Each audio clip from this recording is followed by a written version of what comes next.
a programming note that everybody should be watching. Do you know now? Do you have heroes and icons on your cable vision up there on your cable system?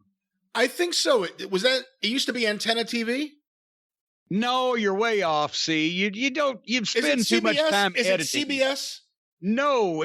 What the fuck, CBS or Antenna TV? What are you fucking talking about? CBS had a digital channel called Antenna TV where they had a show called Heroes and Icons, didn't they? No, see, you're fucking conflating all kinds of things, and I'm glad that you know you're wrestling because your fucking current television networks is all fucked up.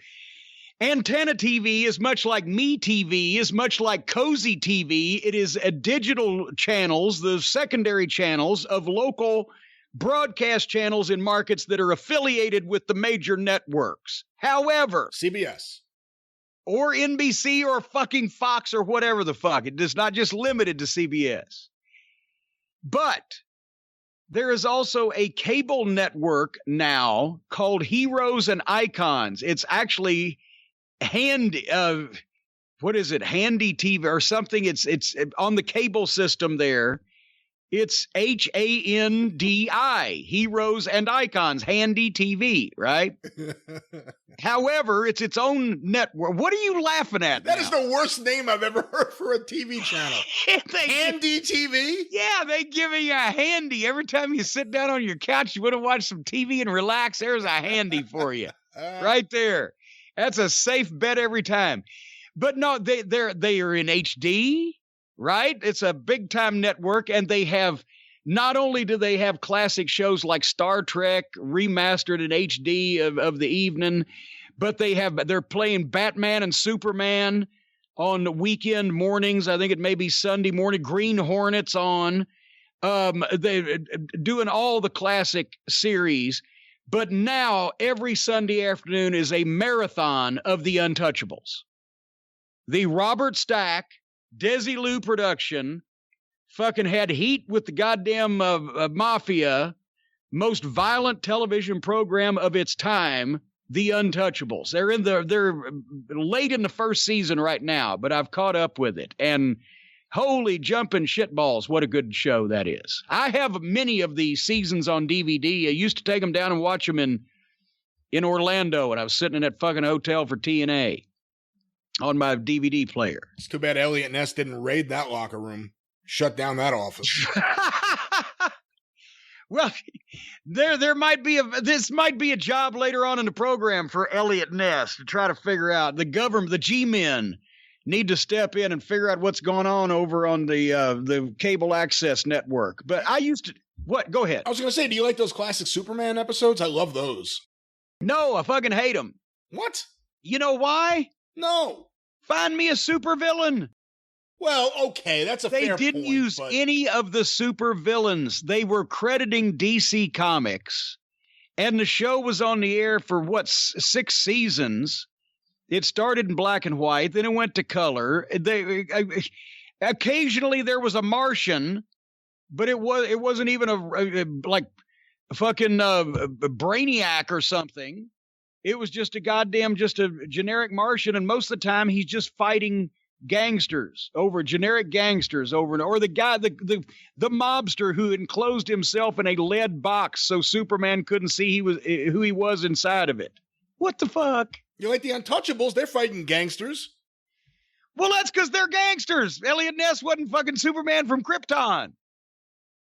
He was not the son of Jor-El from Krypton. He was not a man with powers and abilities above those of mortal man, Superman, who could bend mighty steel bars in his bare hand, change the course of mighty rivers, and who disguised as Clark Kent, mild-mannered reporter for a great metropolitan newspaper, led a never-ending battle for truth, justice, and the American way.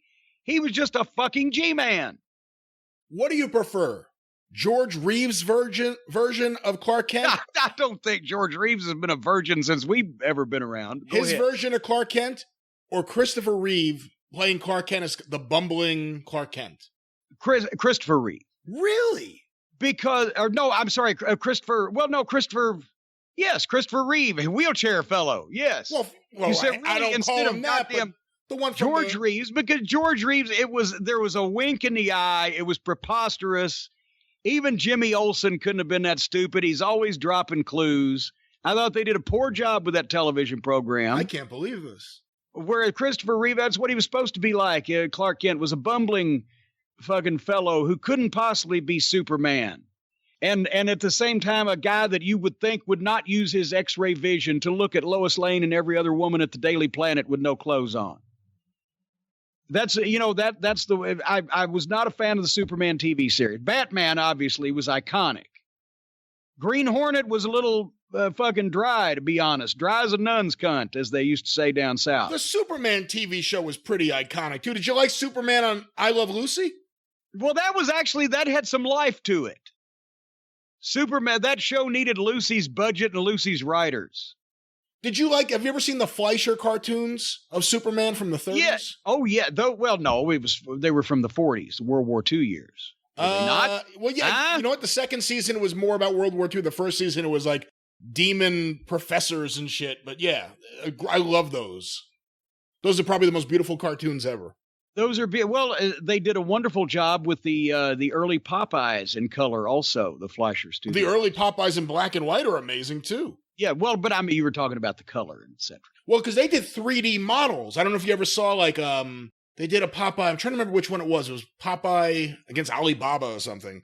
And they actually built a little set so it looked 3D. So you see Popeye walking and there's things that aren't drawn. There's an actual little. Yes, it has depth to it. I didn't know that's how they did that, but I know the effect that they got because I've seen that. Yeah, the cartoons. There's another thing. Now they fucking.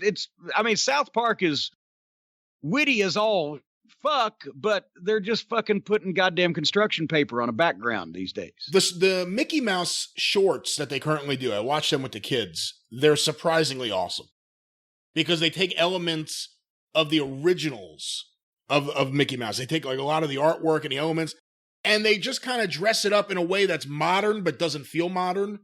They're really incredible. The current Mickey Mouse shorts, which exist, they would probably really surprise you how good they are. How did we go from Elliot Ness to Mickey Mouse in the twinkling of an eye? Oh, you got Superman in the middle there. That's right. Do you like the films? Within reason. I haven't said, after the first, one or two, I haven't really seen a ton of them since then. Well, there was only 4 of the original ones. 1 and 2 were filmed at the same time, but then after 1 came out, they fired Richard Donner from the film and had Dick Lester, famously of Hard Day's Night and Help, fill in. That's when all of a sudden, all the comedy stuff started appearing in those films. What, yeah, I didn't, yeah, all of a sudden it was Richard Pryor, yeah. Richard Pryor was, yeah, that's what they lost me there with that. They made Superman funny, too. And see, that's one thing about Elliot Ness and the Untouchables. Nothing was funny. They were fucking shooting people and beating people up and pistol whipping motherfuckers. Their faces are all beat up and bloody, and they're threatening to rape their wives. That was a great TV fucking program, besides the fact they had great vehicles and wonderful music. Robert Stack. Robert Stack also in one of the very worst movies of all time, Caddyshack 2. Where they couldn't get Rodney, they got Jackie Mason, and Ted Knight was gone, so they got Robert Stack. It was so bad. It's the worst movie ever. Yeah, that movie was untouchable also. I used to do that in the car. The Walter Winchell voiceover to Pop the Midnight Express.